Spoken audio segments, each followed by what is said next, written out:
There you go. Oh, jeez.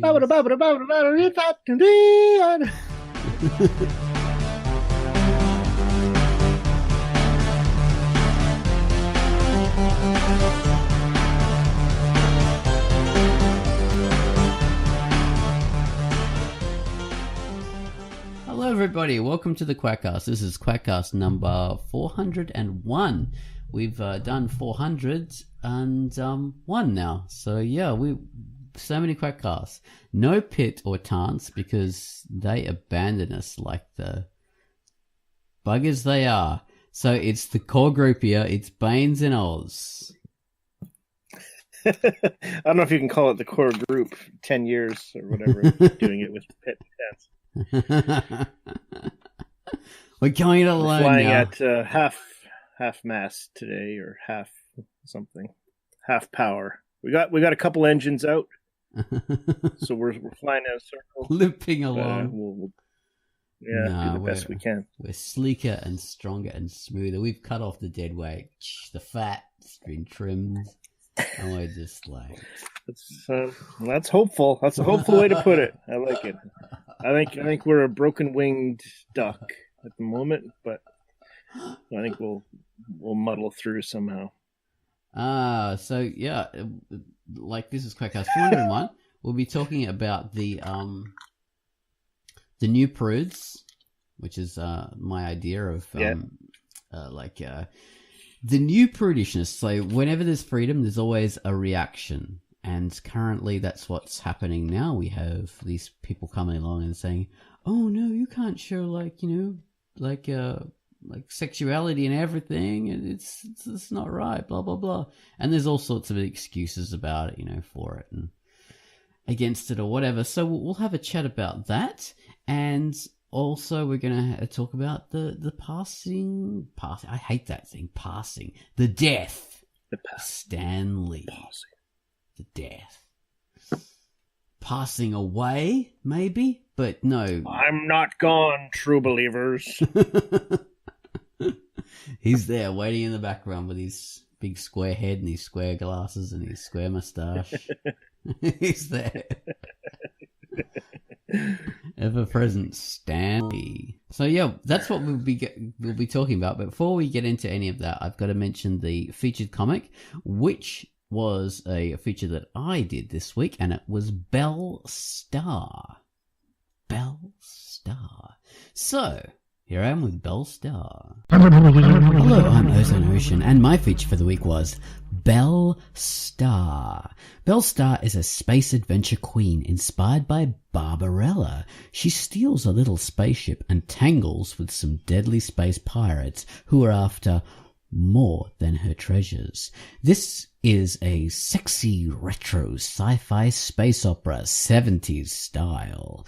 And not just style, but this was actually made in the 1970s. So this is no retro pastiche or historical homage. It's the real deal. The creator is Jeff Salty. He created this comic back in the 1970s, and now he's posting it on DD. The art is very stylized and individual. It's full color, pen and ink on paper. No digital stuff here. The writing is classic for the context of its day. Good old-fashioned 70s sci-fi adventure. So you might sort of think about Buck Rogers or Flash Gordon, that kind of thing, or Barbarella, of course, which it's highly influenced by. It's a very individual style. It's I think it's a lot of colored pencils, maybe pastels or crayon or something like that used to color it, not the usual ink effects. So it's a different look from what you'd get from most traditional comics, but it's glorious in its individual style, which gives it a high energy and a freeness that you don't often see in comics. So it's a good style. It's actually from the 70s, which is really interesting. And I love it the way when people sort of post up old work. New work is fantastic. Digital work is fantastic. But also old original stuff that people have done ages ago. This is their work. This is their thing that they've put so much effort into. You know, it was inspired by something, and it's posted here on Drunk Duck. That's awesome. I love it. So yes, it's done by Jeff Salty, and it's rated T. So read Bell Star. And that was the featured comic, Bell Star. Okay, so next up we have the featured music from Gunwallace. And this week, Gunwallace has given us the theme to the comic Coyote, which is a comic I featured a while ago. You know, not that long ago, about a coyote. And yeah, I love this little comic. It's so fun, and it's drawn in a really fantastic way. So Gunwallace's music this week. Let's get a little chaotic with this quixotic jazz jam for Coyote. Let the organs fill your body. No, not those sorts of organs. Let the drums be your heartbeat, and the trumpet will chase the eclectic thoughts in your brain. So take it away, Gunwallace, with Coyote.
And that was the music. Thank you for that, Gunwallace.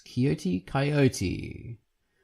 Well, okay, so Stan the man has abandoned us. Yes. He's left us. He's gone to a better place. He's crossed the Rainbow Bridge, Bifrost.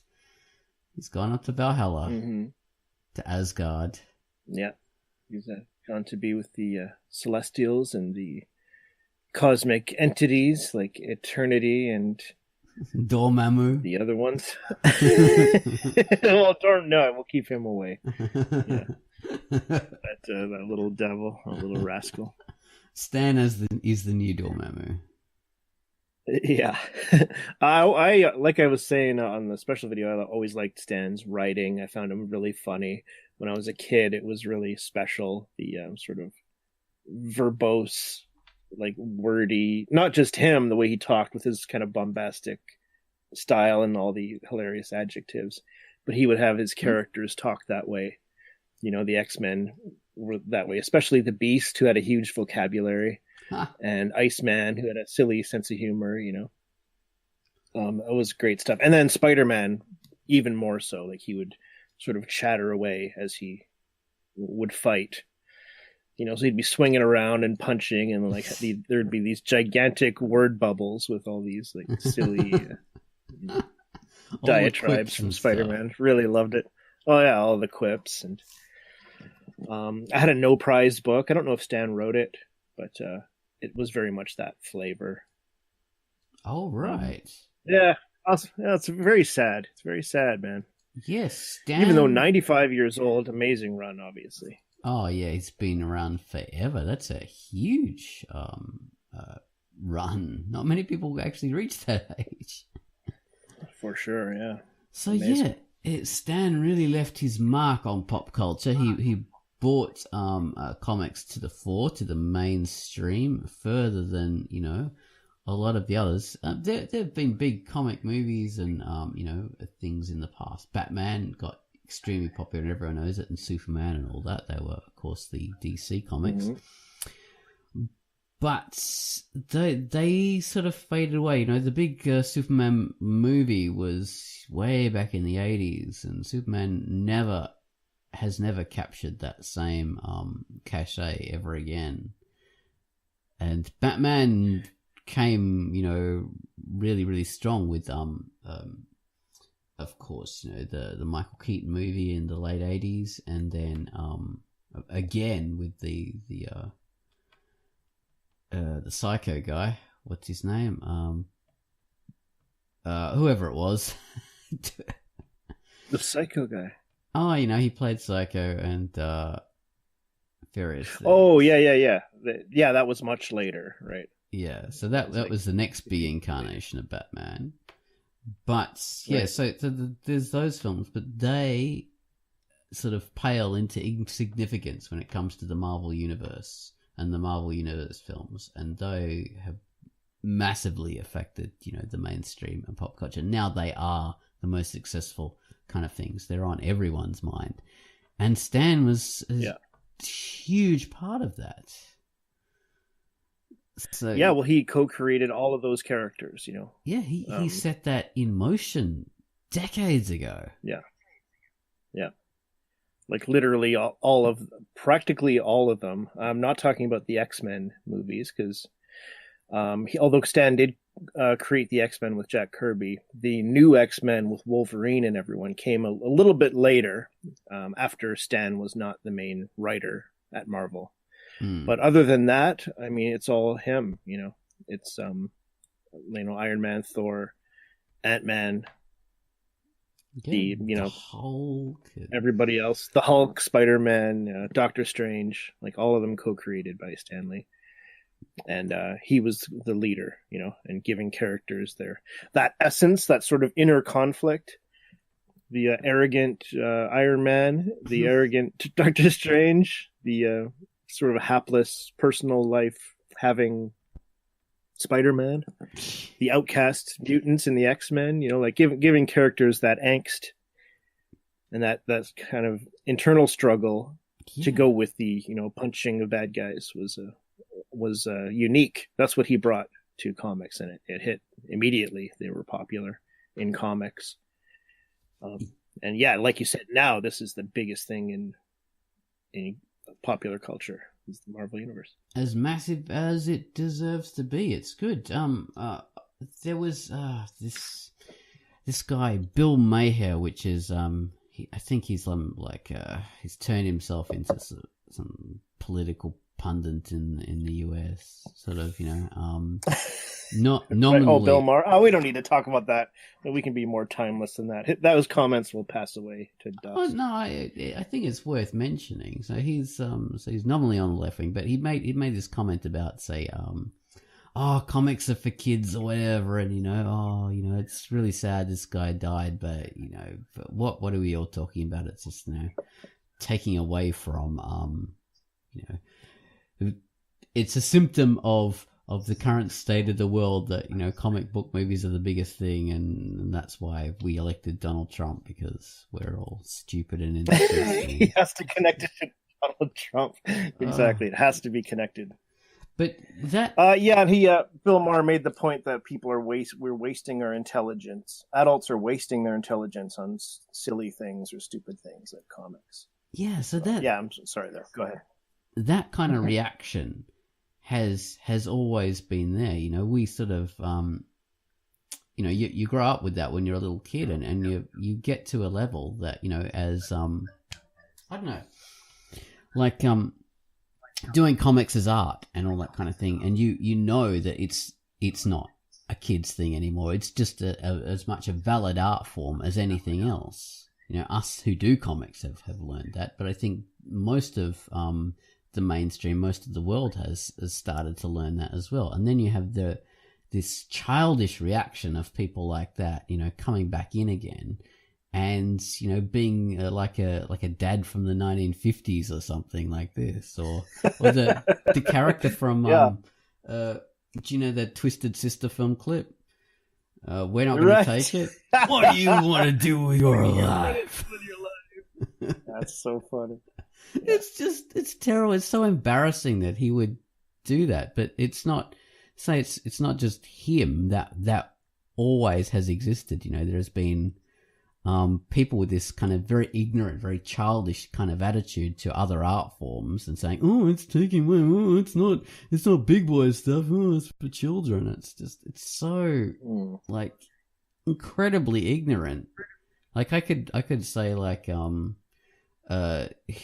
his form of political punditry is just an embarrassing form of entertainment that pretends to be political punditry, because that's why they've got a failed stand-up comedian to do it. You know, we've got these terrible stand-up comedians who do our political punditry, and that's where we get it from, because we no longer have real experts on politics anymore, because that's what it's degenerated into. Yeah, someone could make that argument.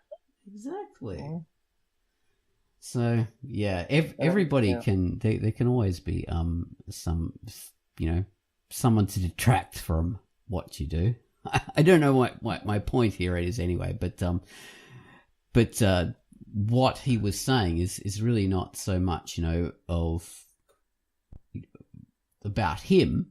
It's the fact that is representing a particular point of view that has always been around, and you really would expect people to have moved on from. You know, you wouldn't expect people to still go back to that old style of, you know, stodginess.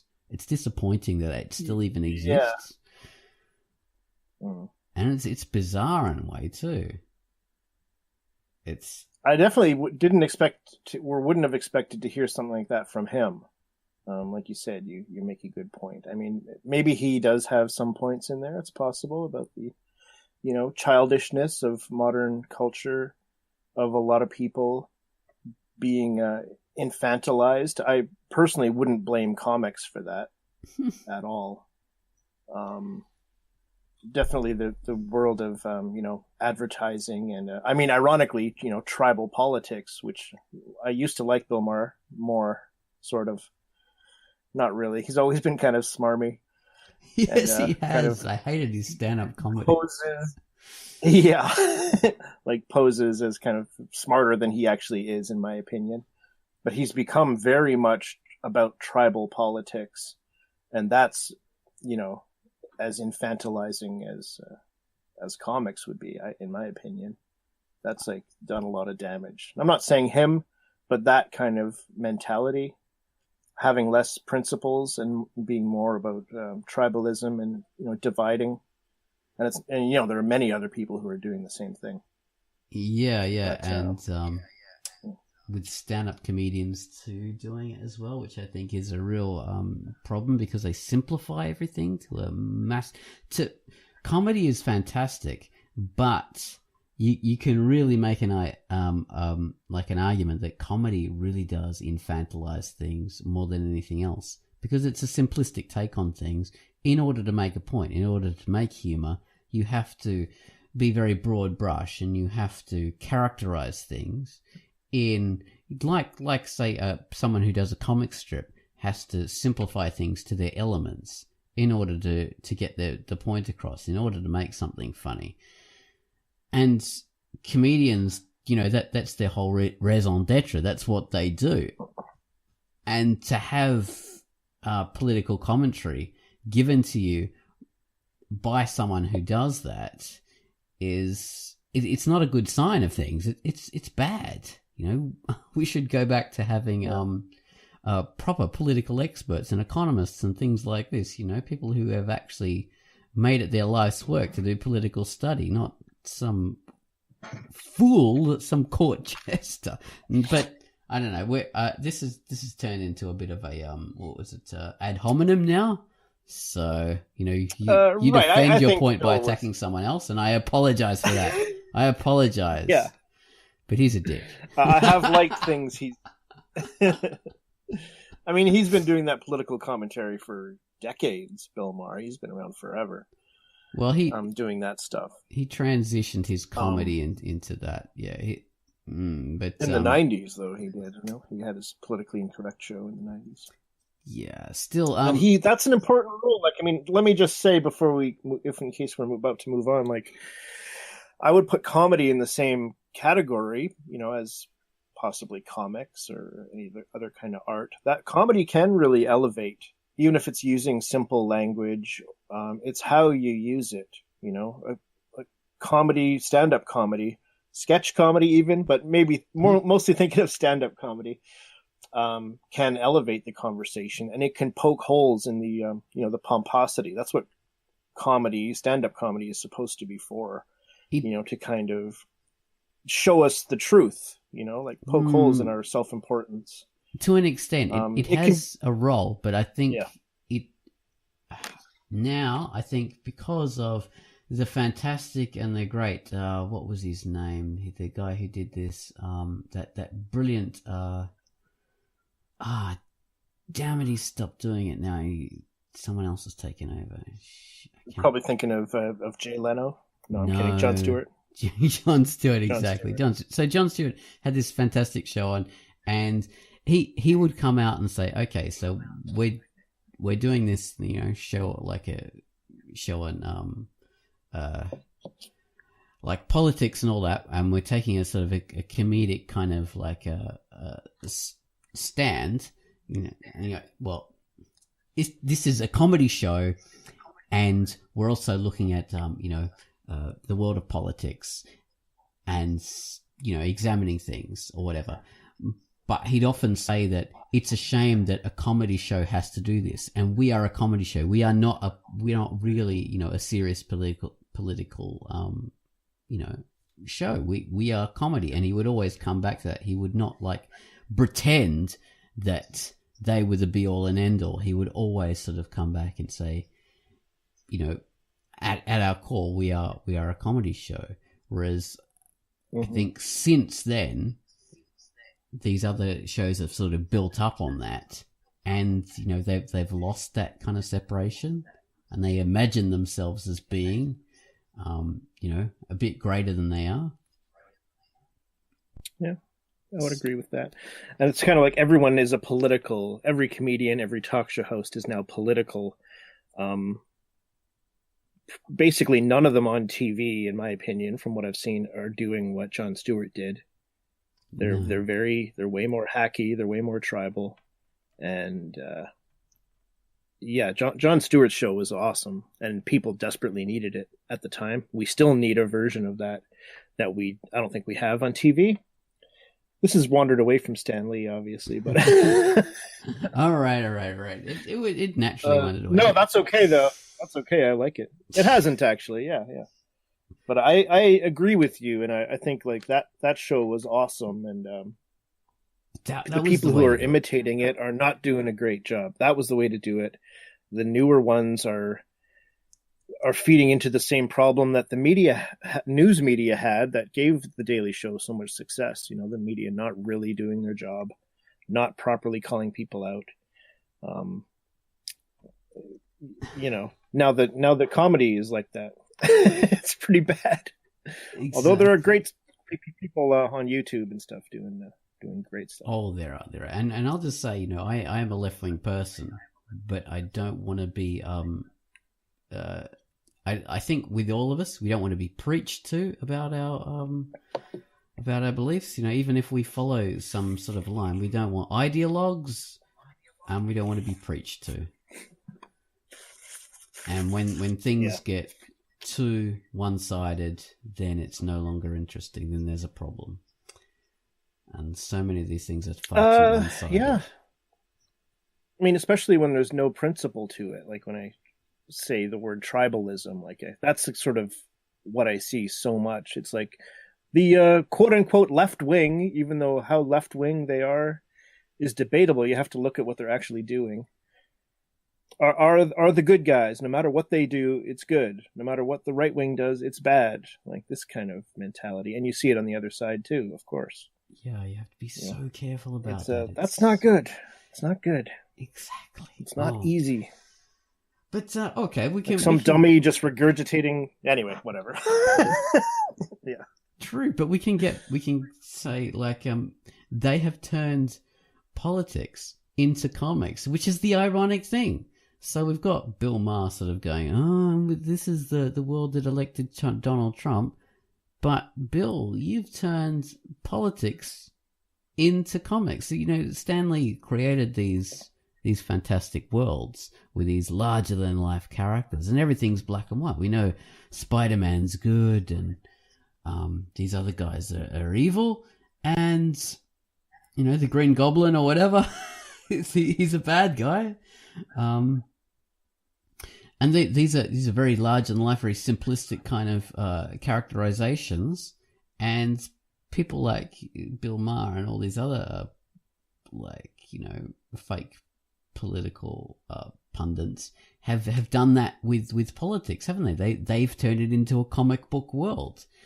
So when he sort of comes out and says, "Oh, it's not surprising," you know, with a country that like comic book movies are the biggest movies, that we elected someone like Donald Trump. Well, it's really not surprising when you've got people like Bill turning everything into a cartoon. So they have made people's understanding of the world and politics into a comic, really. Like Donald Trump is a dick, but he's been turned into a cartoon villain. And everybody's been turned into a cartoon villain. Whenever you hear anything about a political figure and what they've done wrong or whatever, it's always in a very broad brush kind of way, you know. Oh, they're the worst person ever. They're the most evil. Yeah, and this person here is so great in everything they do, and so it's very very much like someone just trying to do a comic script, you know, a superhero comic script too. So I think it's completely the other way. Yeah, that's interesting, man. I wouldn't have thought of it that way. Yeah, Stan Lee has left a world of that is trying to imitate his work. Life is imitating art. Yeah. I've heard some people say when talking about Stan that, you know, like, I read him when I was a kid, and his characters taught me right from wrong. You know, the heroes weren't, Stan wasn't political, as far as I know, in his comic writing. And that's good. So, like, there was something there for anyone who wanted to read those stories, you know, but like the idea of there are good guys, there are bad guys. You do the right thing, and with that inner conflict we were talking about, it's a struggle, you know, it's hard to do the right thing. These characters aren't perfect. They don't have great, well-adjusted lives. You know, the Fantastic Four were the first Marvel Universe characters he created. They bickered, they fought among themselves. You know, the Thing was miserable because of his condition. Spider-Man, or the Hulk struggled with his werewolf type problem, you know. Spider-Man had romantic problems, money problems, but problems with his Spider-Man identity versus his trying to have a normal life. Like, that's the kind of stuff that transcends, you know, politics. It's sort of about, it's kindergarten type lessons. I mean that in a good way. Yes, where, it's more complex. Doing the right thing matters. You know? I would say then. Well, it's more elemental. It's more basic in a good way. Well, I think that is a more complex understanding of, you know, good and bad than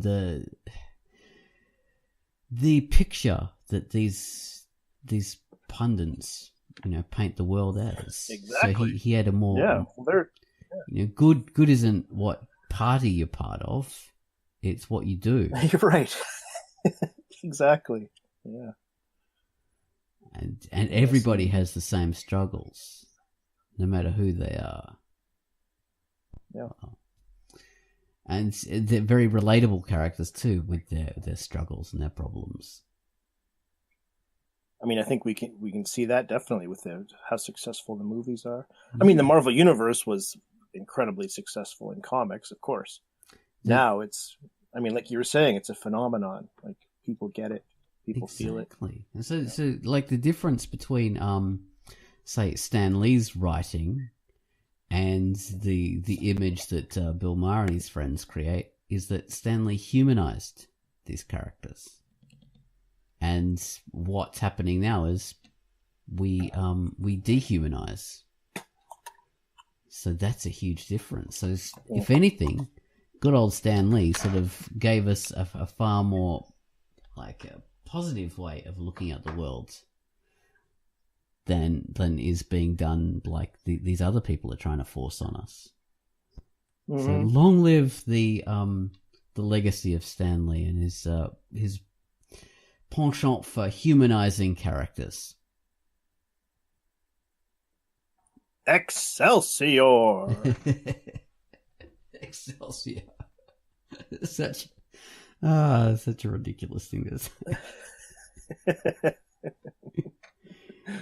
So our other topic is the new prudes. The new prudes. So now, yes, the new prudes. I'm sure you would have come across that somewhere. You know, this new prudishness. At all? No? Yeah, like particularly as regards like sexuality and stuff. You mean? I mean. You go ahead. You run with this. In artwork, it has been a constant kind of battle. Okay, so the reason why I came up with this as a topic for this particular Quackcast is because there's an artist doing a fan comic of the computer game Cuphead. So this is a computer game character sort of based on the look of 1930s animations, you know, like Mighty Mouse and Mickey Mouse and all that kind of stuff. Felix the Cat. They all had a very sort of characterized look, a very, you know, ridiculously smooth animation, but, you know, very black and white, and they had a very characteristic look. So this person has done a fan comic based on that. And Cuphead's body is of a human figure. It's like all in black with a cup for a head. But, you know, it's a human figure, and you can, like, he's got butt cheeks, basically, because it's a human figure, and that's what a human figure has. And the artist made, you know, asked in the forum saying, you know, will there be, you know, will I have to set the rating in a particular way? I don't want to be accused of shota artwork. And shota means, that's a Japanese word for like pedophilia showing young boys, I think. I'm not sure. And it's really weird to me that this artist actually would fear that, because this character has, like, you know, a human body, and you know, it looks like he has butt cheeks or whatever, and that poor artist has to struggle under that fear. And apparently he has run into, you know, that issue with other websites as well. So I you know, did my best to reassure him and say, no, we expect the people on our site to be intelligent enough not to conflate that kind of art with, you know, with something it's completely not about, you know, with porn or shota or whatever. No. We expect, you know, the people on our site not to level ridiculous criticisms and accusations, and to, you know, to have a bit of a sense of reality and propriety, and not take things way too far. But I think that has become a bit of a problem now, that people are a bit more hyper vigilant when it comes to sexuality. Not even sexuality, it's just things you could imagine as being sexuality in artwork. And that definitely seems to be a problem. What were you going to say? Yeah, people are crazy. It's when you see people on our side. People be crazy. You're saying people. We expect people on our side. I don't know what you mean by that. How on Drunk Duck? Our site. Oh, okay. Yes, not and our side. Us against the world, Baines. Our side. I was like, what side are you talking about? The right side. Oh, okay, our side. Yeah. So Cuphead is a duck comic. See, I'm playing catch up here. So this is what you're talking about. Like, yeah. Cuphead is a computer game character. It's very, very popular because it references that 1930s cartoon style that was so popular. You remember Felix the cat. Everyone listen to this episode where Oz tries to explain things to an old man out of touch. You remember What? Felix Cuphead? the cat? What's that? Yes, I understand. But so this comic is on the Duck. It's on our website. Yeah, it's a fan comic of the computer game. I gotcha. Okay, I thought this was just happening out there, and then when you said you were talking to the dude, I was like, oh wait, and then it all came together. Oh, yeah. yeah. Yeah, man. So, but so yeah. After clearing all that up, yeah, go ahead. That is one example. So that is just the example that sort of initiated the whole thing. So obviously, there's nothing sexual about the artwork, but it takes right people looking at things in a sober light. And I know it's like the idea of what is it, a witch hunt. So yeah, well, that definitely goes on.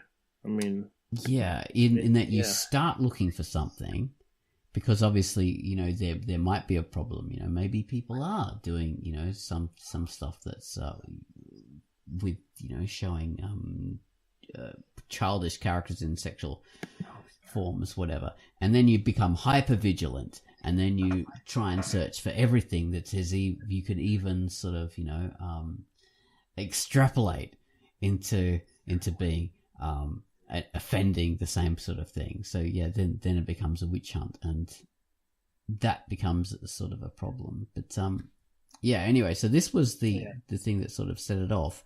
But it also came to my mind that that has been going on with a lot of other things as well. People get too hyper vigilant, and they go on about any hint of sexuality in anywhere, and it's, oh my god, oh, this is so bad, this is so whatever, you've got to stop doing this. And it's like, all characters have to cover up, all characters need their busts reduced, and wearing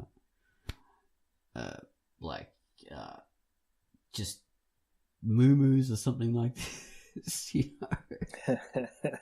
Any hint of sexuality is bad. It's the new Puritanism almost. Right. I mean, I don't want to just it's pretty strange. I don't want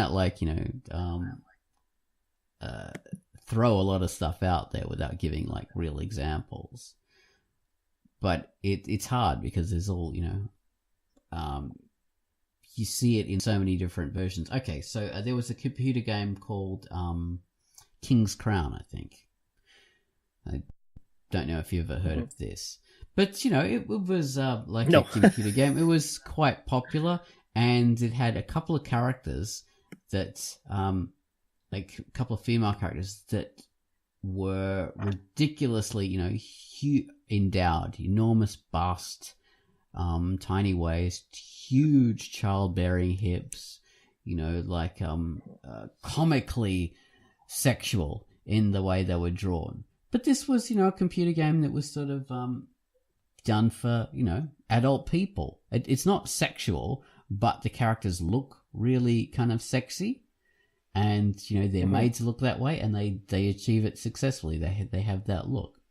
So yeah, so that game is out there, and there was an incredible backlash from certain people going, "Oh my goodness me! Oh, you ridiculously sexualizing these sort of characters," so that has become the new sort of catch cry, sexualizing. But we got to break that word down, sexualize, which is a bit of a nonsense thing to say, because all adults are sexual. To be an adult is to be sexual. This is quite outside of the idea of, asexuality. It's a different thing. But all adults are sexual because we are adults. We have primary and secondary sexual characteristics. So that's what we are. I mean, even just as humans, we are sexual, but as adults, we are particularly sexual. That's how we are. So you cannot sexualize an adult character. That's just yeah, it's like tableizing a table, or mirrorizing a mirror. It's part of our definition. So if you're drawing an adult female character, she will be sexual. Okay? What they actually mean is eroticizing. They don't mean Okay, right. sexualizing. So just at the very beginning of, you know, the whole argument, their whole point of view, they're getting it wrong. So that means they really don't know what they're talking about. Their whole point is about eroticism and, you know, all that kind of aspect, you know, making things more adult. It's nothing to do with sexuality or sexualizing. And that is super important. It's not just semantics, because what they're trying to do by wanting to desexualize characters is to remove anything adult about them. And then you have, like, I don't know, Tance had a news post about the new She-Ra cartoon. Yeah. And one of the things sort of leveled at that is the fact that this new version has been, you know, they've made the characters more childish. You know, they've flattened their chest. They've sort of made the character more male, and they have actually desexualized the characters.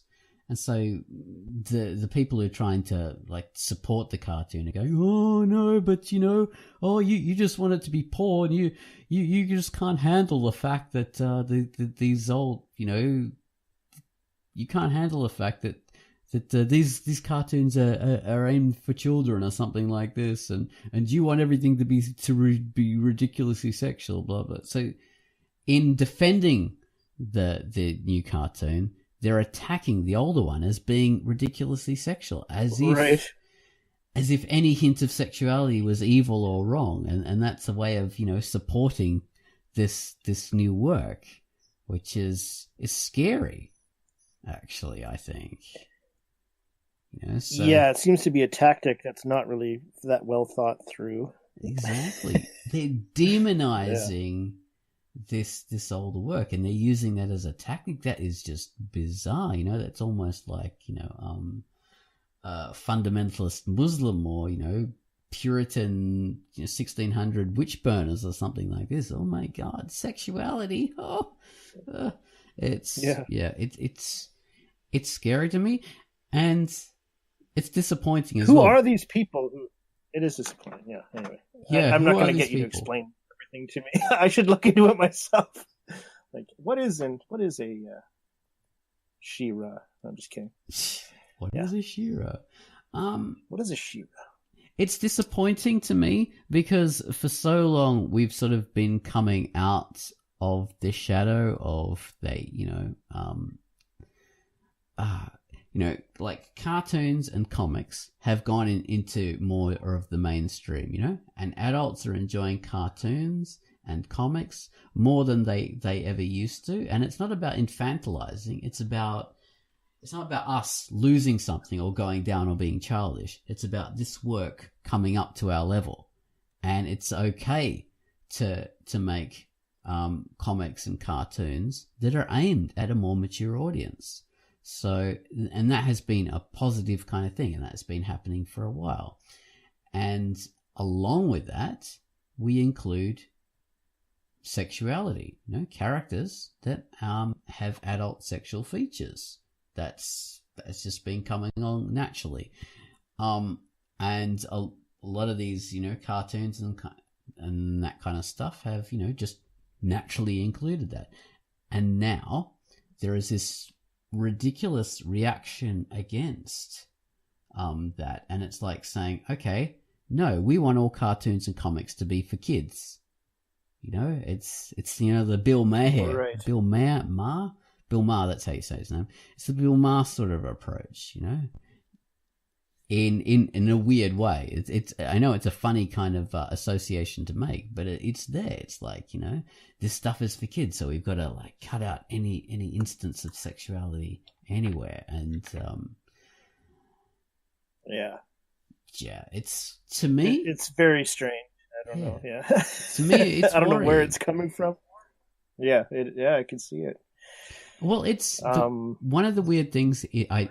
It's coming from a lot of left-wing people are actually behind that, you know? the very people who, and this is from my side of politics because I'm left wing, but it's the very people who think they're being, so intelligent and accepting of various things, are sort of being hijacked and dragged along into this new prudishness. I don't know. There are various justifications for it, like saying, if we're going to be more, I don't know, like, what kind of justifications have they had for this kind of stuff? Well, there's body positivity, which is fantastic. So we have, characters of different shapes and sizes. So look at something like Steven Universe. Fantastic cartoon there. Characters, who are short and squat and big and round and tall and thin and all sorts of things. So there's a lot of body positivity there. So that's positive. So that's going on the right side of things. But I think that could easily be hijacked to support something. It's I don't know. I think that could be hijacked. I was trying to go there with the point, but I think Steven Universe is an incredibly positive thing, but it's okay, yeah, so it can be hijacked. So when people go back and show like a traditionally sexy character, so there was this like a fan artist a while ago who was drawing Steven Universe characters as being a bit like, taking one of the characters who are meant to be like, big and round or whatever, and doing a more like traditionally sexy version with a slim waist. And she got bullied almost to the point of suicide because of that. Because what? Yeah, it was the idea of, oh my God, you're attacking body positivity by doing this, and that's wrong. And so you shouldn't be turning these characters into sexy kind of forms, because that's wrong. They should stay in their natural kind of round shape. And this, by doing this sexy stuff, you're like betraying the character, and she got bullied to that level and almost committed suicide. So yeah, that's how it can happen. Like, if we can, it's very odd how it switched political sides, like you were saying. I mean, like, the whole point is obviously the new prudishness coming from the other end of the spectrum. I've definitely seen a lot of the backlash to that, and it's weird, like, on online and everything, people's backlash against the outrage, and a lot of the backlash now is, I guess, with the sort of political tribalism thing, is coming from the right wing, people who are sort of right leaning. Yeah, which is unfortunate because it's very strange. because by supporting sexuality in artwork and comics, you don't want to sort of say, okay, so that means I have to join the right now. Okay, so that's my life now. Okay, I'll support Donald Trump and do that. No. What we really should be doing is going after the idiots and isolating them from any politics. If you're against sexuality in artwork and comics, then you're not supporting. You're not on the right. You're not in the right, I should say. You're in the wrong. That's bad. Mm-hmm. But you're right. Yeah. The people who are and so if you try and make like a comment that's supportive of sexuality in artwork, then you can get labeled and you can be put in that camp of the right, which means there's almost no way to fight against that in a lot of ways. So if you make any kind of comments, suddenly you're one of the bad guys. Whereas, That's a shame. Where it has nothing to do with a political point of view. Yeah. It's it's crazy. I don't even know what to say about it. Ah, jeez. Like I do see a lot of sort of outrage. I mean, yeah, forget about politics, but you can't though. You can't forget about it because it's sort of put on you. It does. Well, it's such an insane polarized time right now. And so even in the Comics Gate thing, which I stay out of completely, and I don't even look up anything to do with it, but Tanserine sort of keeps us informed in various ways. And even there's been, I don't know, I think that's a part of it too. Like there's, unfortunately, the people who are on the bad side, who we're all meant to hate, they're the ones who've sort of brought up sexuality in comics, and the good guys are sort of against it for some reason, which is scary. As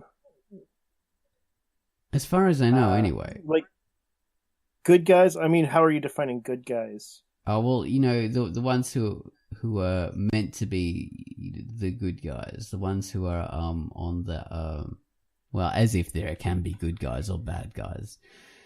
But okay, I'm defining good guys as the ones that, like, 99% of the people in my Facebook friends list, that they support the people who are anti-comics. I don't even know. It's bad to even wade in on the fringes of it because I know so little and it's such a charged kind of thing. So I'm not going to let's leave the Comics Gate stuff. That's why I want to avoid that completely. Yeah, like I know nothing about it. It's so tribal, and I disagree with the tribalism fundamentally. I even hesitate to even have a political opinion that I express publicly. Because of that, because it's so it paints you with the whole picture. And I mean, my concern is that, of the two listeners we have, like one of them might get hurt. It's 50-50. No. Yeah, it's 50-50. Russian roulette there. Yeah. But no, that it would paint you in a whole, even to say like I have right-wing politics, like I have sort of a certain thing, or to say like I have left-leaning politics, like I think certain things. It paints you with the whole thing. At the very least, it makes people assume that, oh, you hate this and that, then like that means you hate this and it means you love that. This and that meaning a political figure or a specific cultural thing, like you were saying, that has nothing to do with politics inherently, but now it's politicized. Yeah, that's a problem. It just there's no nuance to it. You can't nuance. That's a good point there. A very good point. Yeah, it's very black and white. But so I think my platform is I am for sexuality and for adult comics, and I'm for all that, definitely, and I'm against anybody who is against that, who wants to infantilize comics. Yes, sexy comics for women. But this idea, don't take those away. That's all I got. This idea of infantilizing artwork and infantilizing comics, that can only lead to bad things. Because we've reached a point in pop culture and, art and everything where we've elevated comics to something where they've never really reached that part. Mm-hmm. The comics have like a lot of the time. I mean, you have your mainstream comics that became mainstream, but they've definitely been a very counterculture kind of creation. They go against the mainstream. They're like from the streets. From the streets. Like showing the ugly side or the weird side or the funny side or the I don't know if I'm sort of screwing up the point you're trying to make there, but I don't know. It's definitely has a point. Yeah. So comics include all this kind of stuff, and it seems like these people want to actively castrate it now. Well, I think that's a very loaded term, very masculine term, but they want to well, it's not just masculine, is it? Because there's female castration as well. Yeah, and it's awful. It's a horrible thing. But that's figuratively what they want to do with artwork, which I think is bad. And I don't know, that there would be people like coming from the other point of view, like saying, no one's trying to do this. No one, you're just fearing nothing. No, they really are. It's because that is the way that is the argument, they have for the whole Shearer thing. So, I don't like the artwork of the newer thing. So whatever. I'm not going to watch it. I don't care. It's not going to affect my life. I'm allowed not to like the artwork, whatever. But there's this huge campaign of people saying, no, you must like it. You must accept it. Or else, you're obsessed with sexuality. So what the hell? So yeah, that does exist. It's not a made up thing. It's not like make some political correctness gone mad. There are actually people who are taking that on. There was a huge campaign of people against that computer game King's Crown. A massive online campaign against that. So much so that the creator of that was had to personally respond to it. It's ridiculous. So we really have to be careful how what kind of attacks that we put on artwork, and we shouldn't base it on things like sexuality. I mean, I've heard people say, oh my God, Masamune Shirow, who I love, who created Ghost in the Shell, fantastic, there's a fantastic movie, fantastic TV series, all this stuff, computer games based around this original comic that he did. Also, Appleseed, Dominion Tank Police, all this marvelous work that he created. And there are now people attacking him for his sexuality in his artwork. What the hell? He could be as sexual as he likes in the work. It's not as if it's, aimed, it's meant to be for children. It's absolutely not. It's ridiculous. Yeah. I mean, it is concerning that kind of outrage could possibly get things shut down, get artists shut down, get websites shut down potentially. Yeah, it does. People can say whatever they want, but when it's bullying to the degree that you were talking about earlier with that artist, that Steven Universe fan artist, that's obviously terrible. That there has to be some kind, I don't know what to say. I don't know what the solution would be for that, but that, this kind of outrage can sort of have a snowball effect online and actually get policy changed. It's pretty scary. It can, and it does. I think, although I'm all for people being allowed to say, I'm not for bullying or anything, obviously, but people being allowed to, I think is a protection most of our countries have and should have to some degree. Exactly, and it can be bad. This kind of stuff is, like you say, it's not just limited to people's comments and campaigns. It snowballs into bigger things. Now, the internet is becoming less friendly for adult kind of things. And that has happened for a long time, with the whole rise of Google and Apple sort of controlling a lot of the way we see the internet. It's very... It's curated a lot more than it ever used to be. So we don't... Yeah. Adult things don't come up in searches as much. A lot of things are demoted and hidden. And that has always been a thing, like in apps and games on their app stores. It's harder to come across stuff that's more adult. And that's one of the massivest ways that people consume the internet is through, mobile platforms now. And those are the most heavily curated forms that you can use, especially Apple.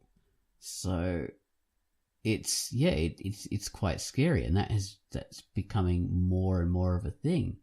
And yeah, so we can't forget the legacy that Stan Lee has given us, you know, building up comics to the mainstream and the fore and taking it out of that, you know, kids only kind of thing. We don't want it to go back there. We don't want to be back in the bad old days when, you know, these forms of artwork were just for children. And we always have to worry about that. And I'm not saying, you know, every form of artwork, every form of comic, everything should be sexual. Not at all. That would be stupid.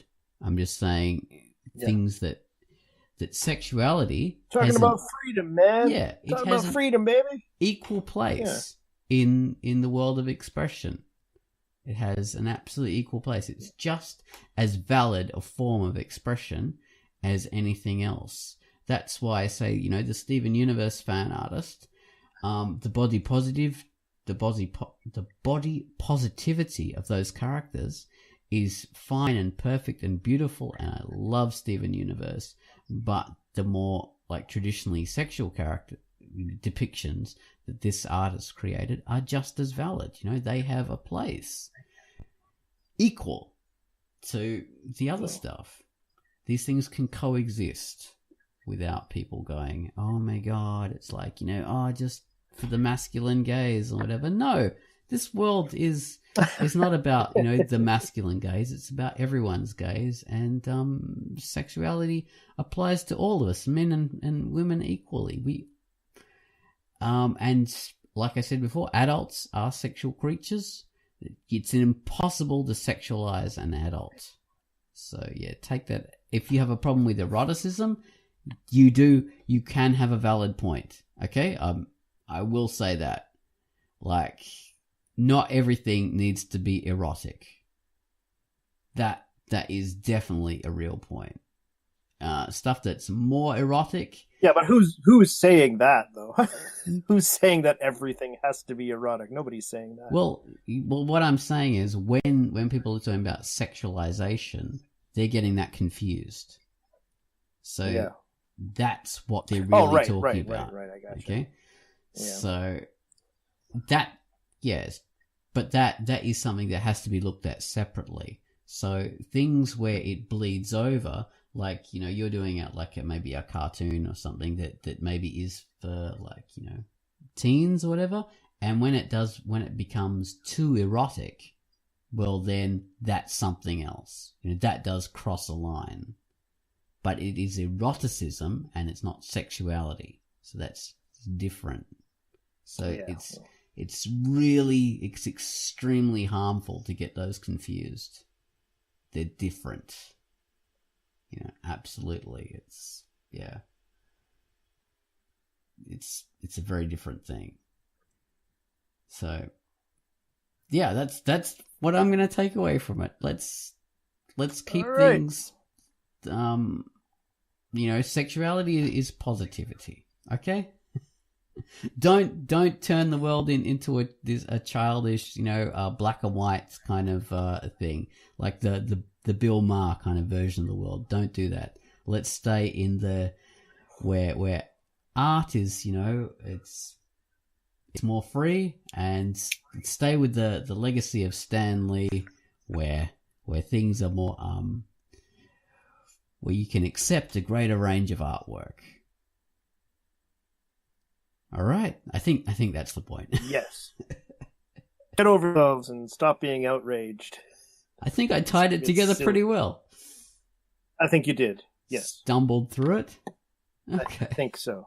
Yeah. All right. This has been the Stumblecast. No. Now get out there and start a protest, everyone. Oh no, wait! Don't do that. No, artwork. All right. It matters. Later. This has been Quackcast number 401. I've been Ozone Ocean. Platinum Banes. Alrighty. Bye-bye, everyone. Bye-bye.